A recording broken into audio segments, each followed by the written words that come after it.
Chilli powder అన్ని రకాల వంటలకు పచ్చళ్లకు సరైన chilli powder. No colour no chemicals.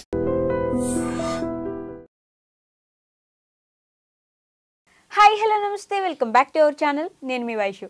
బెట్టింగ్లు ఆడొద్దు, బెట్టింగ్ చెయ్యొద్దు, బెట్టింగ్ మీద ఇప్పటికే ఆల్మోస్ట్ ఒక సంవత్సరం నుంచి ఎంతోమంది పోరాడుతున్నారు బెట్టింగ్ వద్దు ఆపేయండి అని చెప్పేసి. అయినా కూడా మళ్ళీ ఒక అబ్బాయి బెట్టింగ్ ఆన్లైన్లో బెట్టింగ్కి డబ్బులు ఇవ్వలేదని వాళ్ళ ఫాదర్ని చంపేశాడు. ఆన్లైన్లో బెట్టింగ్కి డబ్బులు ఇవ్వకపోతే వాళ్ళ ఫాదర్ని చంపేసే అంత స్టేజ్లో తన మైండ్ ఉంది అంటే ఎటు వెళ్ళిపోతున్నారు పిల్లలకి? అసలు ఆ మాత్రం ఆలోచన ఎందుకు ఉండట్లేదు? ఈ విషయం గురించి మాట్లాడడానికి ఈరోజు నాతో పాటు life coach and family counsellor Rajani Rama garu ఉన్నారు. మేడంతో మాట్లాడదాం. Hello ma'am. హలో మ్యామ్, ఆన్లైన్లో బెట్టింగ్కి డబ్బులు ఇవ్వకపోతే ఫాదర్ని చంపేస్తున్నారంటే వాళ్ళ మైండ్ స్టేట్ ఎలా ఉంది? అసలు ఏం మాట్లాడగలరు దాని గురించి? అవును, ఈరోజు నిన్న కూడా నేను చూశాను. ఒక 20 సంవత్సరాలు 22 సంవత్సరాలు ఎంత వయసు చిన్న చిన్న లేత పిల్లలు అబ్బాయిలు ప్రమోషన్ యాప్స్ చేస్తున్నారు. వాళ్ళు నేను ఇందులో పెట్టాను నువ్వు కూడా పెట్టరా అని మాట్లాడుకుంటూ ఆ యాడ్స్. మరి అవి చూస్తుంటే ఆ ఏజ్ పిల్లలు నిజం అనుకోరా? నాకే అనిపిస్తుంది ఒక్కొక్కసారి, అమ్మో ఇందులో డబ్బులు వస్తాయేమో అని అనిపిస్తుందా లేదా? వాళ్ళు చెప్పే మాటలు అలా ఉంటాయి. అవును, నమ్మేలాగా చెప్తారు. నేను పెట్టానురా, ఇంత పెట్టానురా, అంత వచ్చిందిరా, ఇంత పెట్టాను అంత వచ్చింది అని వాళ్ళిద్దరు మాట్లాడుకుంటుంటే నిజం అనిపిస్తుంది తెలియని వాళ్ళకి అందరికీ కూడా. ఇంకా పిల్లలకి అనిపించదా? అనిపిస్తుంది. ఇంట్లో నుంచి డబ్బులు తీసుకెళ్తారు, పెడతారు, ఏమైనా చేస్తారు. మరి ఇప్పుడు ఇలా జరిగింది అని అంటే తండ్రి మరి 2 లక్షలు ఎందుకు ఇచ్చాడు? గతంలో చాలా ఇచ్చాడు, పోగొట్టుకుంటున్నాడు, మళ్ళీ 2 లక్షలు అడుగుతున్నాడు. ఇచ్చినట్టున్నారు కదా, ఈ 2 లక్షలు మళ్ళీ ఇచ్చారా, మళ్ళీ ఇంకా అడుగుతున్నాడు. ఇలా అడుగుతూ పోతుంటే ఇస్తూ పోతుంటే ఒక చిన్న వయసు అబ్బాయికి, ఏజ్ మనకు తెలియదు, 22 వేసుకుందాం, నువ్వు చదువుకోవాలి, లేకపోతే ఏదైనా జాబ్ చేసుకోవాలి, తండ్రికి సహాయపడాలి, లేదా నీ కెరీర్లోనే నువ్వు ఇంకా కొంచెం ముందుకు ప్రయత్నించు. ఇప్పుడు కొంతమంది అబ్బాయిలు ఏం చేస్తున్నారంటే గ్రాడ్యుయేషన్ అవ్వగానే ఏదో ఒక దాంట్లో దూరిపోతున్నారు జాబ్లో. అవును, తర్వాత తన అచీవ్మెంట్ ఏమన్నా ఉంటే ఆ దిశగా ప్రయత్నాలు చేసేవాళ్ళు చాలామంది ఉన్నారు. కరెక్ట్. ఇప్పుడు అందరూ ఆ పని చేయాలని నేను చెప్తాను. నీకు ఏదైనా అచీవ్మెంట్స్ ఉంటే, గోల్స్ ఉంటే ముందు డిగ్రీ అయిపోగానే ఖాళీగా ఉండకండి. ఏదన్నా ఒక దాంట్లో చిన్న దాంట్లోనైనా సేల్స్ మెన్స్గానైనా చేరుతున్నారు, తప్పులేదు. చేరి ఇందులో చేసుకుంటూ మీరు ఇటువైపు ప్రయత్నించితే మీకు బుర్ర ఖాళీలు ఉండవు. చక్కగా ఎర్నింగ్లో ఉన్న ఆనందం చాలా బాగుంటుంది. అది అరే నేను ఇప్పుడే సంపాదిస్తున్నానా అని ఒక గర్వంగా అనిపిస్తుంది. ఆ డబ్బు తీసుకొచ్చి ఇంట్లో ఇస్తే తల్లిదండ్రులు ఎంత మురిసిపోతారో అనే దాన్ని అనుభవించలేకపోతున్నారు. అందరూ కాదు, కొంతమంది. ఒక టీనేజ్లోనే పాపం సంపాదించి తల్లిదండ్రులకు సహాయపడే అబ్బాయిలు ఉన్నారు, అమ్మాయిలు ఉన్నారు, ఇలా తయారయ్యే వాళ్ళు ఉన్నారు. ఇదేంటంటే ఒక బాధ్యతని చిన్నప్పటి నుంచి నేర్పారో లేదో మరి వీళ్ళైతే నాకు తెలీదు. కొంతమంది అయితే బాధ్యతను నేర్పరు. కాస్త మనకు బాగా డబ్బులు ఉన్నాయి కదా అనుకుంటే పర్లేదులే అని చూస్తూ ఊరుకుంటారు. ఇంకా ఏ అవసరం వచ్చినా డబ్బుని తల్లిదండ్రులు ఏర్పాటు చేస్తూ ఉంటారు. ఇప్పుడు మరి ఫస్ట్లో దొంగతనం చేసి తీసుకెళ్ళి కట్టాడా, లేకపోతే ముందు నుంచి తండ్రి ఇస్తూ వచ్చాడా? కొడుకు బెట్టింగ్లో కడుతున్నాడు అని తెలిసి ఇచ్చాడా ఈ తండ్రి? లేకపోతే ఏదైనా అబద్ధాలు చెప్పి తీసుకెళ్తున్నాడా అబ్బాయి? ఏది ఏమైనా సరే అంతంత డబ్బుని ఇవ్వటం అనేది తండ్రి తప్పు. ఇక్కడ ఇవ్వకూడదు కదా, అంత డబ్బులు ఇవ్వద్దు. ఈయన కూడా కష్టపడి సంపాదిస్తున్నాడు. ఆ డబ్బుని ఇంత చిన్న అబ్బాయి తీసుకెళ్ళి ఏం చేస్తున్నాడు అనేది కనుక్కోవాలి కదా. సరే, ఒకవేళ స్టార్టింగ్లో అయినా సరే కనుక్కోవాలి, ఇంత డబ్బు నువ్వు ఎందుకు తీసుకెళ్తున్నావు, నీకేం అవసరం, అంత ఖర్చులు నీకేముంటాయి. ఏదైనా బండి కావాలన్నా తండ్రి కొనిస్తారు కదా. కానీ ఇవ్వను అంటే నేను చచ్చిపోతాను, డబ్బులు ఇవ్వవు కదా, నేను చచ్చిపోతా, నాకు వద్దు, నేను చచ్చిపోతా, ఇదే మాట్లాడు. అది ఎక్కడి నుంచి వచ్చింది చెప్పు? ఆడింది ఆట, పాడింది పాటగా నడిచినటువంటి సందర్భాల్లో చిన్నప్పటి నుంచి అలా చేస్తారు. ఇప్పటికీ నేను చూస్తాను, మగోడు పుట్టాడు, ఆడది పుట్టింది. ఏంటది? ఆ పదం ఏంటి? మగోడు పుట్టాడంటే ఆడది పుట్టిందంట. తప్పు కదా. పసిగుడ్డు ఒక రోజు అలా పుట్టి ఆడది పుట్టింది అనడం ఏంటి? మరి మగపిల్లాడు పుడితే మగవాడు పుట్టాడని చెప్పటం. ఈ భావాలు ఇప్పుడుకున్నాయి, ఇంకా ఉండటం వల్ల ఆ భావంతోనే పెంచుతారు మరి ఎక్కువ బాగా. నేను చెప్పాను చాలాసార్లు, ఒక బాబు మగపిల్లాడు ఒక 2 సంవత్సరాల వయసు అప్పటి నుంచి నాకు తెలుసు. ఆ పిల్లాడిని అలాగే ట్రీట్ చేస్తే తండ్రి ముఖ్యంగా చేసినప్పుడు అప్పటికే ఆ భర్త భార్య మీద కొంచెం తిట్టడము, కొట్టడము, తీసి పారేసినట్టు మాట్లాడటం చేస్తూ ఉంటాడు. 2 ఏళ్ల పిల్లాడు నాకు తెలిసి తండ్రి ఎలా చేస్తున్నాడు, ఈ పిల్లాడు కూడా ఆవిడ మీద అలాగే చేసేవాడు. ఓకే, నేర్చుకుంటున్నాడు పక్కన. ఏంటి ఎందుకు అని అంటే, ఒకటి భార్య మీద చిన్న చూపు, తక్కువ భావం. రెండోది వీడు మగపిల్లాడు అని చెప్పి ఒక గర్వం అనమాట. అలాగ మగాళ్ళలాగా పెంచుతున్నాను నేను అంటే, రేపొద్దున్న పెళ్లి చేసుకుంటే ఆ భార్యను ఎలా చూస్తాడు? అంటే అదృష్టవశాత్తు పెద్ద అయిన తర్వాత మంచి అలవాట్లు చేసుకుంటే అబ్బాయి పర్వాలా.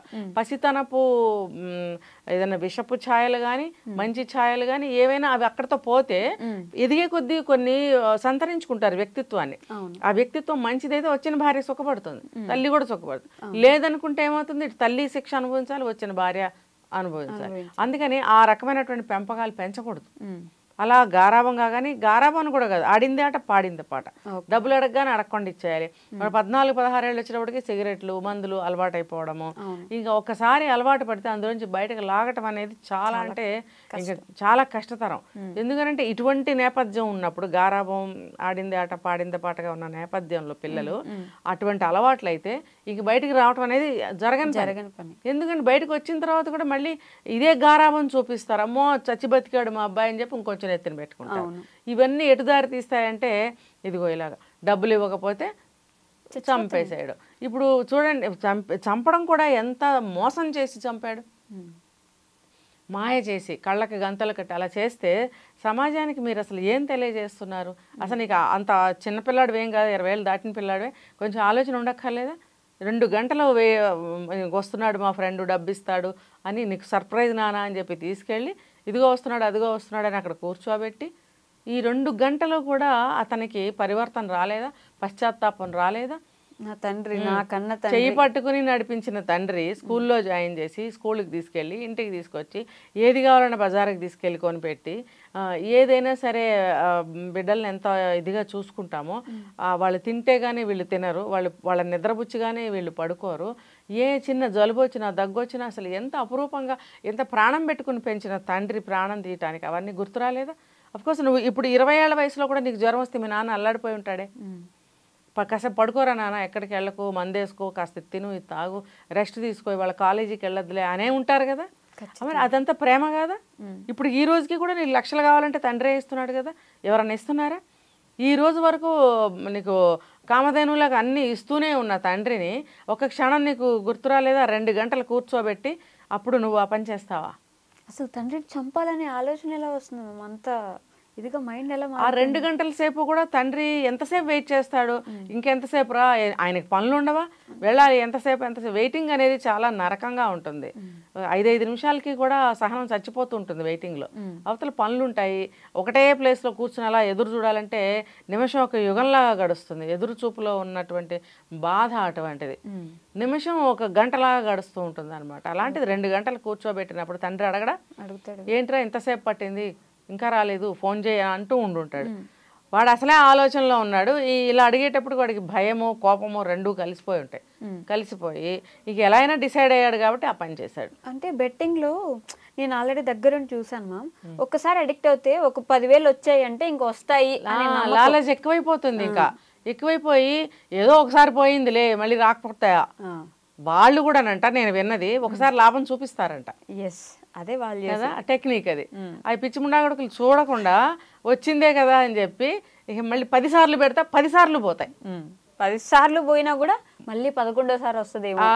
ఒకవేళ మధ్యలో వచ్చింది అనుకో, ఎంత అమౌంట్ వస్తుంది, లిటిల్ బిట్, ఇంత అమౌంట్ మళ్ళీ ఆశ చూపిస్తాడు, మళ్ళీ పెట్టాలిగా వీడు.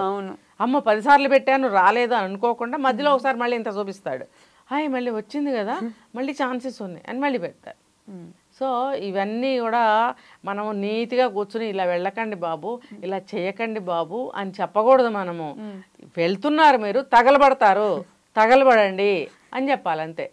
అంతే. ఇప్పుడు నేను ఇందాక చెప్పినట్టు మీ నష్టం మీకే అది మీరు ఏ చెడుకి వెళ్తారో ఆ నష్టం మీకే. ఇప్పుడు నువ్వు తండ్రిని చంపుకున్నావు, ఏమంటారంటే బంగారు గుడ్లు పెట్టే బాతుని రోజుకో గుడ్డు పెడుతుంటే బాగుంది, వాడి వ్యాపారం, ఇల్లు నడుస్తుంది, అంతా బాగుంది. ఒకటేసారి చంపేస్తే నీకు ఆ గుడ్లు ఎక్కడ ఉంటాయి బాతులు? ఏ రోజు గుడ్డు ఆ రోజు ప్రొడ్యూస్ అవుతుంది. నీకు అది మూర్ఖత్వమా, అంధకారమా, ఆశ ఏమనాలి? ఒకటేసారి చంపేస్తే ఒక గుడ్డు కూడా లేదుగా. అలా తండ్రి జీవితకాలం ఒక చెట్టులాగా నీకు నీడనిస్తూ సపోర్ట్ ఇస్తూ నీకు ఎంతో ఆదుకుంటూ వేడి వెచ్చ చూస్తూ జీవితకాలం ఏ కష్టం వచ్చినా తండ్రి తల్లి ఆదుకుంటారు, పిల్లల్ని ఆదుకుంటూనే ఉన్నారు ఏ ఏ తరంలోనైనా. అటువంటి తండ్రిని ఒక్కసారి చంపేశావు, ఇప్పుడు నీకేమైంది? తిరిగి హాయిగా జైల్లో ఉంటావు. ఉండు జైల్లో, మరి ఇంకేం చేస్తావు? తండ్రిని పొట్టను పెట్టుకున్నావు. తల్లి ఉంటే గనక తల్లి హృదయ విదారకంగా జీవితకాలం తోడుని కోల్పోయి ఒంటరి బ్రతుకు. వీడేమో జైల్లో ఉన్నాడు, వీడేమో ఉద్ధరించడు. వీడు భర్త పోయే, ఇప్పుడు ఆవిడ బ్రతికేంటి? ఎంత ఎంత 4 అక్షరాలు వీడు దుర్మార్గుడు అని చెప్పలేకపోతున్నాం. 4 అక్షరాలు సరిపోతాయా వీళ్ళకి? అసలు ఎంత పొద్దు నుంచి సాయంత్రం దాకా కూర్చుని అదే పనిగా తిడుతుంటే కూడా పోదనమాట ఆ కోపం మనకి. అటువంటి అరాచకాలు దుర్మార్గాలు చేస్తున్నారు వీళ్ళు. మరి ఇంకా పోలీసులు మాత్రం ఏం చేస్తారు? అరెస్ట్ చేస్తారు, తీసుకెళ్లి రిమాండ్కి పంపిస్తారు, అంతే. బెట్టింగ్స్ మాత్రం ఆగట్లేదు. ఈ బెట్టింగ్స్ అనే వాటిని మరి గవర్నమెంట్ పూనుకుని ఏ స్టేట్కి ఆ స్టేట్, మన స్టేట్ని మనమే బాగు చేసుకోవాలి. పక్క వాటితో పోలిక మనకెందుకు? మన స్టేట్ని మనమే మొన్న చెప్పారు కదా రేవంత్ రెడ్డి గారు, మాదక ద్రవ్యాలు ఇలాంటివన్నీ డ్రగ్స్ అన్నీ నిర్మూలిస్తాము అని అన్నప్పుడు నాకు అనిపించింది ఇది కూడా అందులో జాయిన్ చేస్తే బాగుండేది. ఈ బెట్టింగ్స్ ఎందుకు? ఒకప్పుడు పేకాట ఆడేవారు అని చెప్పేవారు, ఇప్పుడు ఈ బెట్టింగ్ అని ఇంగ్లీష్లో గొప్పగా చెప్తున్నాం. పెద్ద తేడా ఏముంది?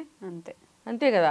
ఇప్పుడు అవి ఎవరికంటే బాగా డబ్బులున్న వాళ్ళకి, బ్లాక్ మనీలు మూలుగుతున్న వాళ్ళకి ఏమో వాళ్ళకేమో నడుస్తాయేమో మనకు తెలీదు. మరి మిగతా వాళ్ళకి ఎందుకు నడుస్తాయమ్మా? జీవితాలు నాశనం అవుతున్నాయి. కాబట్టి ఈ మధ్యతరగతి వాళ్ళు, దిగువ మధ్యతరగతి వాళ్ళు, ఇంకా రోజు లేచి వెళ్తే కానీ రోజు గడవని వాళ్ళు, ఇలాంటి వాళ్ళు ఎక్కువగా ఉన్నప్పుడు గవర్నమెంట్ పాపం వీళ్ళని దృష్టిలో పెట్టుకుని పథకాలు పెట్టాలి. కరెక్ట్ కదా. ఇంతమంది తన రాష్ట్ర ప్రజలు, ఒక రాజుగారు ఆలోచించాలి, మన దేశ ప్రజలు అన్యాయం అయిపోతున్నారు, ప్రజల కోసం ఏమన్నా చేయాలి, ప్రజల సంక్షేమం కోసం ఏమన్నా చేయాలి, కుటుంబాలని కాపాడాలి అని రాజుగారు ఆలోచిస్తే ఆ రాజ్యం చాలా సుభిక్షంగా ఉంటుంది. ఇప్పుడు మన రాజుగారు రేవంత్ రెడ్డి గారు, మరి మన రాష్ట్రాన్ని ఆ రాజుగారే కాపాడాలి. Okay ma'am, thank you so much.